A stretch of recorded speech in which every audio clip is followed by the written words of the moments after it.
Olá, Roberta Mustaque, para mais um post do T21. Hoje com um tema que tá bombando aí por conta de algumas notícias que a gente acabou postando. Para quem acompanha Notícias do Dia no nosso Instagram T21. Síndrome de Down, que é o tema que é fertilidade na T21. E eu chamei a Patrícia mais uma vez para conversar com a gente. Obrigada, Paty, por aceitar mais uma vez nosso Obrigada convite. eu pelo convite. E falar para quem quiser seguir o nosso canal, curtir, comentar, fazer as perguntas, que a gente está sempre procurando alguém para ajudar a gente a responder. Paty, o tema fertilidade. Existem questões que falam que homens com a T21 não podem ser pai. E houve recentemente uma carta que uma filha escreveu para o pai, e aí começou aquele auê online que ele pode não ser o pai, que ele pode ser o... Qual é a verdade em relação à fertilidade, pelo menos na diferença entre homem e mulher, na T21? Assim, tem alteração de fertilidade, mas ambos, tanto as mulheres com T21 quanto os homens com T21 podem sim ter filhos. Isso é um pouco mais fácil, falando da população com T21, para a mulher do que para o homem, porque os homens eles têm mais alterações de espermograma e também eles têm menos oportunidades de se relacionar a ponto de tentar, enfim, gerar um filho. Mas a gente já tem, sim, relatos na científico mostrando que pais, né, homens com síndrome de Down tiveram filhos mesmo tendo essas alterações que a gente vê em espermograma. São alterações importantes, mas frente aos fatos, já vimos que isso não impede de que eles possam sim engravidar. As meninas, elas também podem ter algumas alterações hormonais, mas engravidam com mais facilidade em relação aos meninos. E a gente também acha que isso acontece não só pelas alterações hormonais serem menores, mas porque elas têm mais oportunidade de se relacionar. Além disso, infelizmente, a gente tem que falar que existem mais casos de abuso contra as meninas. Então, a gente também tem relatos de gravidezes, né, gestações resultantes de abuso. Realidade, triste, mas é bom pra gente ficar atento em relação a isso também. Sim. Com qualquer filho. Sim. Com eles também. Existe alguma porcentagem que fale, olha, as chances de um menino com T21 ter um filho é de X%? E uma segunda pergunta em cima dela. A gente acaba observando ultimamente que eles acabam casando muito entre eles. Se relacionam bem, se comunicam bem, têm uma vida bacana juntos. Nesta relação entre duas pessoas com T21, essa incidência cai mais ainda? Quais são os riscos disso? E existe, a gente já ouviu falar também de mães que optam por fazer uma cirurgia nos filhos e não perguntam para eles se é isso que eles querem, mas também tem o fato da autonomia versus a responsabilidade. Como é que você vê essas questões? A gente tem alguns números, a gente sabe que uma pessoa com síndrome de Down, se ela tiver um relacionamento com uma pessoa sem síndrome de Down, a chance de ter filhos com síndrome com a trissomia do cromossomo 21 é de 50%. Se o relacionamento for entre duas pessoas com trissomia do cromossomo 21, a chance já sobe para 80%. Então, é uma porcentagem bem alta de ter uma prole, né, de ter filhos com a trissomia do 21. Mas não é 100%. Não é 100%. E existe a possibilidade sempre de, se os avós ou as famílias dos familiares do casal, enfim, aí é uma longa conversa que também dá pano até para outra entrevista. Tiverem à vontade, você tem a possibilidade de selecionar o embrião, né? Que aí você faz a fertilização in vitro, seleciona um embrião que não tem a trissomia do 21 ou que tenha, ou enfim, aí eu não Fica tô aqui de opção para cada um. para julgar ninguém, e você implanta o embrião selecionado. Você conhece casos assim? Não conheço. Mas é viável. Mas é viável. Porque eu escuto muito as meninas, viável. pelo menos as mais velhas, que sonham em engravidar, em ser mãe. Então existe também essa possibilidade. Só que essa questão do processo da inseminação in vitro é um pouco pesada, não é? Essa questão de hormônio, tudo bem? Eu acho que ela é pesada em termos de você poder ter a frustração de ter feito todo aquele processo, né? Captar óvulo e fertilizar, inseminar, e acabar que aquilo não... A chance de dar certo não é tão alta, né? Gira em torno de 25% e a cada tentativa vai aumentando um pouco.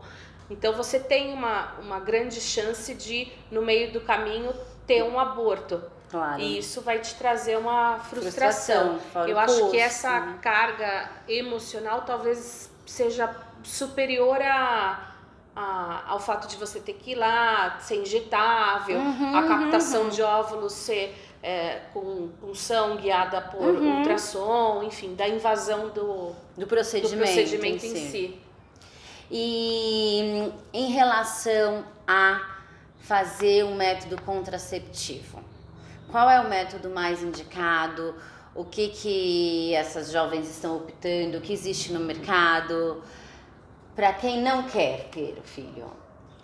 Ou já teve, né? Aí é uma conversa com o ginecologista. Eu acho que pílula anticoncepcional é complicado para qualquer pessoa, porque você tem que tomar, teoricamente, num horário mais ou menos sempre o mesmo horário, todo dia, não pode esquecer. É uma carga de hormônio um pouco maior, que pode ter mais efeitos colaterais. Então, mas isso é uma questão pessoal. Teoricamente, qualquer método contraceptivo estaria sendo autorizado a funcionar. DIU também. Mas eu tendo a ir para os métodos contraceptivos de maior duração, ou digamos, de menos manutenção. Então, ou alguma coisa injetável, que seja a cada 3 meses, ou um DIU, algo que você não tenha que ter aquela regularidade, porque aí todo mundo está passível a ter falha, e aí na falha engravida. Agora que a gente já sabe que tanto os meninos quanto as meninas, no caso, tanto os homens quanto as mulheres com T21 podem sim gerar filhos,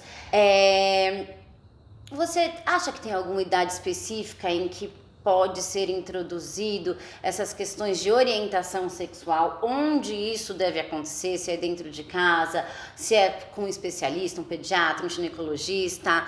O uso de camisinha é seguro para esses meninos? O uso de camisinha é seguro desde que você tenha dado a instrução e checado algumas vezes se a pessoa de fato aprendeu a vestir uma camisinha, porque os acidentes acontecem, inclusive, com quem não tem síndrome de Down. Várias pessoas já relataram que, enfim, perdeu, camisinha, furou, rasgou, botou errado, botou ao contrário. Várias situações. Então, pode, mas eu não acho que só o método de barreira seria um método seguro, confiável.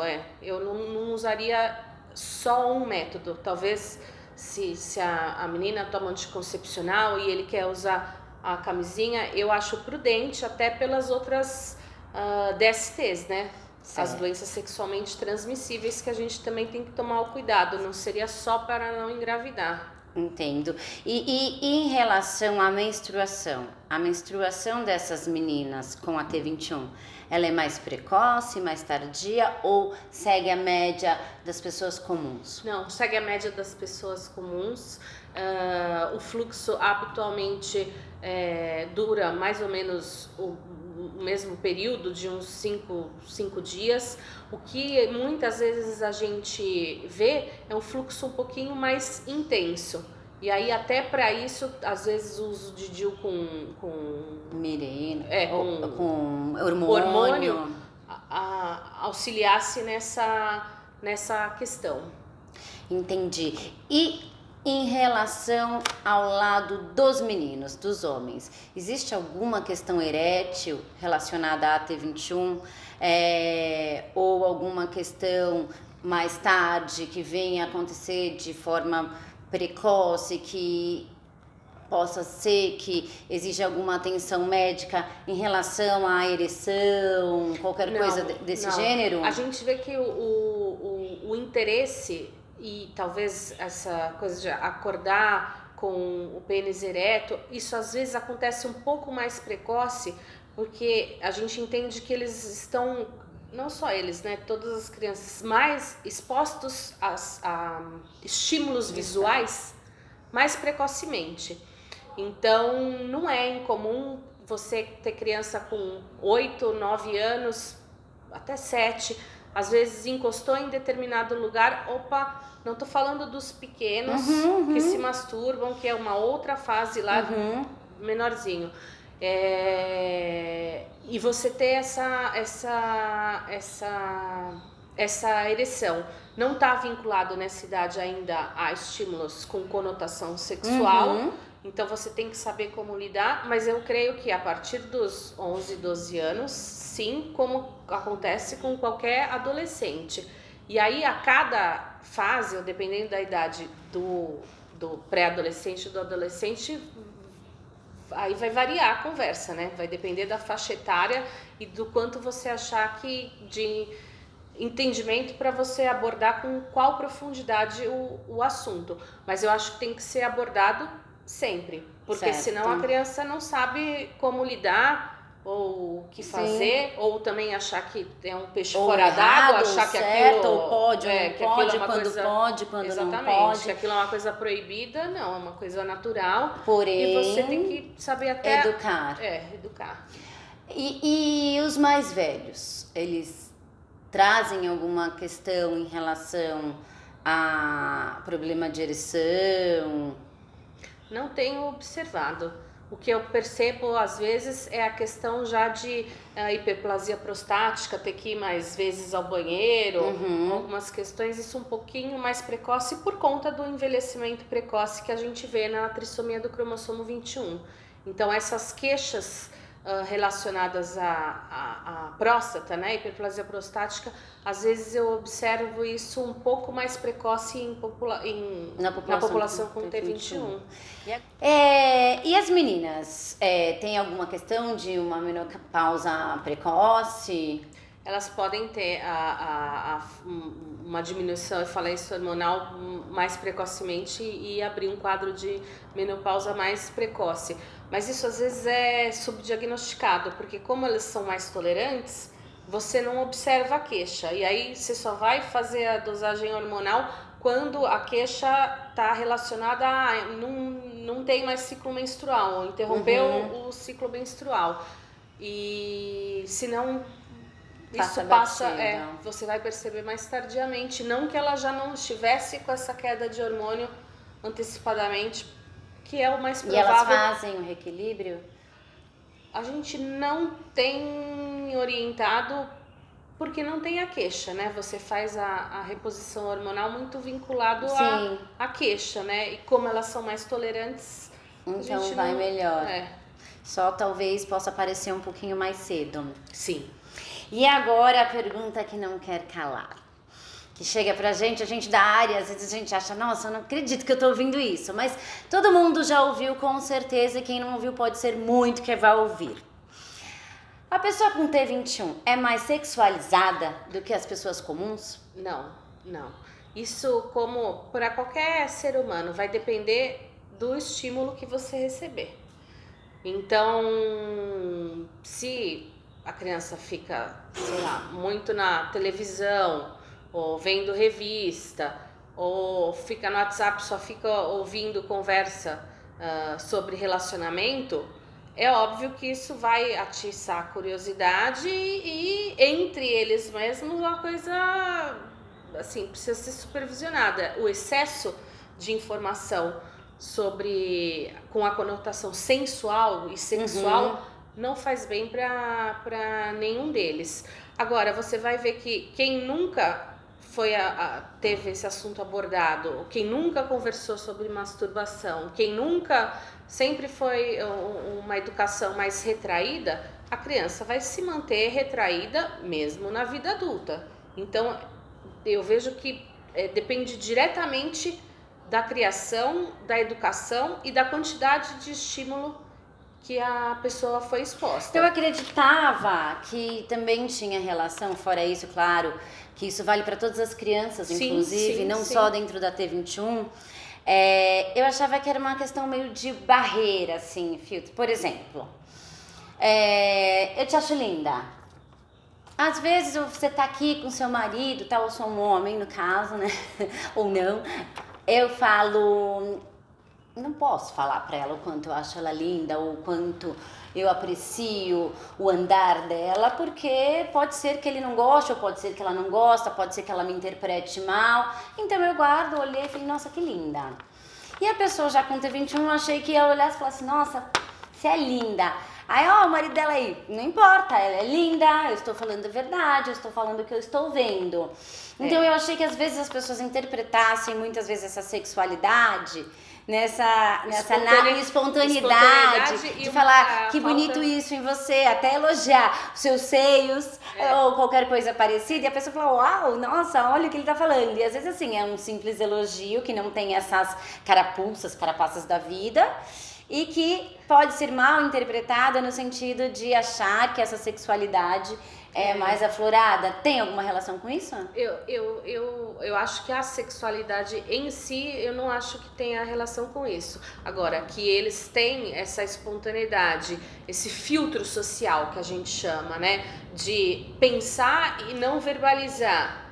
Esse filtro social é muito menor neles. Então, se ele te achar bonita, achar que ele tem que vir e te falar o elogio e de repente até te abraçar e querer te dar um beijo, isso às vezes pode acontecer. Com a educação e, lógico, mais repetição, e aí no momento da puberdade você ensinar que, apesar de você ter ensinado, olha, você tem que perguntar se ela quer ser abraçada, você tem que perguntar primeiro se ela quer ser beijada, mas às vezes pode acontecer, por exemplo, uma ereção que é uma coisa involuntária, e explicar que aquilo às vezes acontece, mas aí você disfarçadamente vai para um banheiro ou para outro lugar, porque isso acontece com todo mundo, mas socialmente não tem hora e lugar para certas coisas. Eu não sei o quanto essa conversa acontece com a população comum e muito menos com eles. Então eu acho que falta um pouco de educação e traquejo e conversar mais abertamente, porque aí você conversando abertamente, você vai conseguir trazer essa educação, e ainda existe um tabu, né, existe tabu, nesse machismo, assunto. então, Feminismo. Às vezes eles ficam meio, você vê na cara deles que eles estão meio sem saber ali como se comportar, mas é simplesmente porque isso não foi ensinado a eles, e todos nós tendemos a ser espontâneos, mas esses filtros sociais vão sendo ensinados e colocados na gente desde muito, muito pequeno, né? Certo. Então, tirando a grande dúvida, não existe essa sexualidade mais aflorada. Não. E meninos e meninas, no caso homens e mulheres, com T21 podem sim ter bebês. Podem. E a gestação corre bem? São muito poucos casos na literatura, né? Então a gente não tem estatística ou estudos sobre isso, né? Os que nascem, muitos começam o pré-natal muito tardio ou nem fez pré-natal. Você só vai saber quando a pessoa já está em trabalho de parto. Então realmente a gente não tem essa estatística, mas eu não vejo nada da parte clínica, física, que traria maiores complicações. Legal saber disso também. E é uma decisão familiar? Ah, sim, porque trazer uma pessoa para o mundo atual é uma enorme responsabilidade. Eu acho que tem que ser uma decisão compartilhada das duas famílias, tem um comprometimento intelectual, então é lógico que a criação dessa criança vai ter que ser supervisionada, então eu não acho eu acho que tem que ser uma decisão compartilhada com as duas famílias, não só com o casal. Legal. Então, gente, boa sorte aí pra galera que tá pensando em ter filho, pra galera que não tá pensando. E essa é mais uma das verdades que a gente trouxe aqui em relação à fertilidade na T21. E protejam-se, né? Protejam-se. Sexo seguro. Todos. Pra quem tiver dúvida, se ficou alguma questão, alguma pergunta, faz aí embaixo, que assim que possível a gente responde. Eu corro pra Paty. Paty, pô, meu Deus, me responde aqui. E ela sempre ajuda a gente. Obrigada, Paty. Obrigada, Rô, obrigada.